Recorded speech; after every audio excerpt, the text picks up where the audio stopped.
ទេសភាពនៃរដូវវស្សា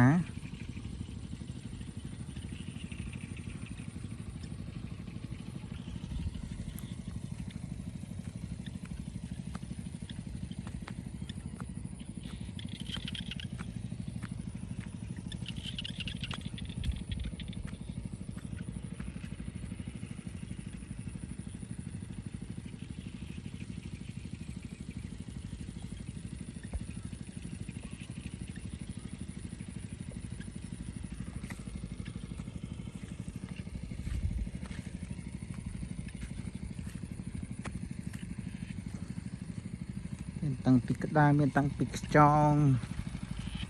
ខ្ញុំខ្លាំងក៏បានព្រោះខ្ញុំខ្លាំងក៏មិនទាន់ព្រោះ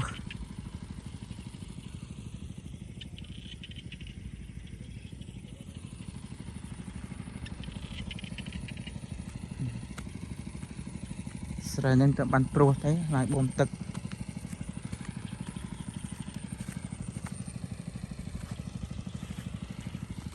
នេះស្រែនេះព្រោះហើយ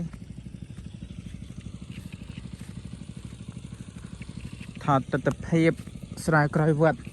របស់ញាតិញោមពុទ្ធបរិស័ទនៅខាងភូមិត្រាងហើយចែកជូនញាតិញោមពុទ្ធបរិស័ទនៅខាងប្រទេសក្រៅទស្សនា